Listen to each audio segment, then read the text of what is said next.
Here we are in Mumbai, in front of the iconic Wankhede Stadium, for the semi-final between India and New Zealand that is set to be played on Thursday. Hello and welcome to the latest episode of Fours and Sixes with me, Gomesh here. It's a this There is very little to be told about this stadium. It's where uh, this is the city where dreams are made of. This is the stadium where 12 years ago, one of those dreams, the dreams of billions of fans and people of this country came true when MS Dhoni hit that six of Nuwan Kulasekara to win the World Cup. A World Cup that they have been searching for since that day, that night in April 2011.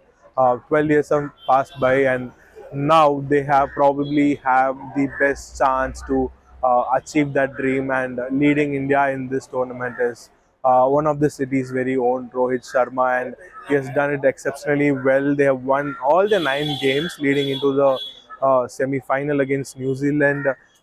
Everybody is in good form. They have missed Hardik Pandya, but they have made it a point that it did not affect them, and everyone who has come in has stepped up. And there are 3 or 4 bowlers in the top 10 wicket takers. Their run charts are very similar as well. Rohit Sharma is setting the tone, batting at strike rate over of 120. If you look at the power plays, batting at even more a higher strike rate, making sure the rest of the batting is having the space to play the way they want to.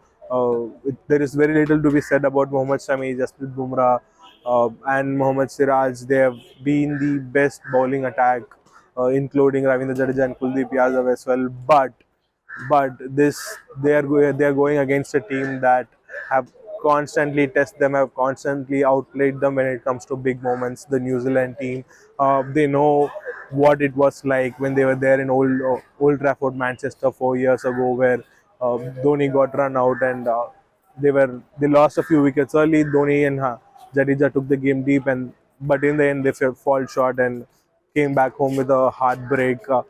They know what this New Zealand team is capable of. They have seen what they have done.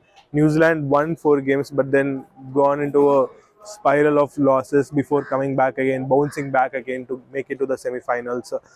They have had a. It's hard to count the number of injuries they have had, including Kane Williamson, who almost didn't make this World Cup when he got himself injured during the IPL. But even after coming back, he had a thumb injury. He had to miss games. He came back and he's still diving around. They have been the showcase of character, the showcase of giving it all in this particular World Cup, and they have taken everyone by surprise, put a smile on everybody's face while killing their opponents. Only probably the opponents will know the pain of losing to the New Zealand team. They are probably the only team that even tested and pushed India to the limits in Dharamshala when they played during the league game. Thursday is going to be no different. Kane Williamson is fit. All 15 members of the New Zealand team is fit and available for a change. And it is going to be an exhilarating contest. They have the fast bowling attack to test this Indian batting lineup. They have done it before. WTC final, 2019 World Cup semi-final. They have 2016 T20 World Cup match where Santner did it for New Zealand in the league game as well. It is going to be a really challenge, and one of the things that's going to play a most important role is toss.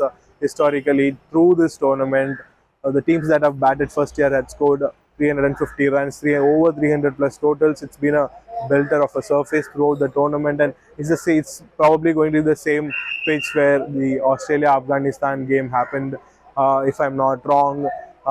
Which is why toss becomes even more crucial, because under the lights, with the sea breeze coming in, the ball swings in Mumbai. The first 15 overs under the lights in the second innings is going to be hell for the opening batters. And once you survive that, it could get easier, as we saw with Glenn Maxwell. But uh, the second innings, first 15 overs, that's where the contests are made or break. Which is why either teams, Rohit Sharma or Kane Williamson, they would want to win the toss and bat first, put an imposing total. Both teams have the bowling attack to run through the opponents in the second innings. It'll be interesting to see what they do. Both of them also have their tries with destiny in some way, because Rohit has won everything there is to win as an Indian cricketer, and the only thing that's left him, eluded him, so to say, is the ODI World Cup. And as a captain, he has done everything in his power to get the team here. Now he has 2 more games to go to get the trophy on his hands. Kane Williamson, on the other hand, He was a part of the team that played in the 2015 final. He was the captain in 2019 when they tied the match and he had lost on boundary count. He was a part of the team. He led the team in the 2021 T20 World Cup final where they lost to Australia. He won the World Test Championship final, but this white ball trophy is also important to someone Kane, and this, as well as the New Zealand team in general. They have, as a country, they have punched above their weight every single time. They have made the most of the resource pools they have with respect to players and uh, the cricketing resources, and even the abundance of talent and players who are available. I mean, New Zealand. Uh, that's how it is, and they have still managed to push the limits against every team in the world when it comes to World Cups. How is it going to be on Thursday at Wankhede? We'll have to wait and watch, but we will be here after the match to give you all the updates in the latest episode of Fours and Sixes. Until then, this is Gomesh signing off with Siva Prasad Sahu. Thank you for watching.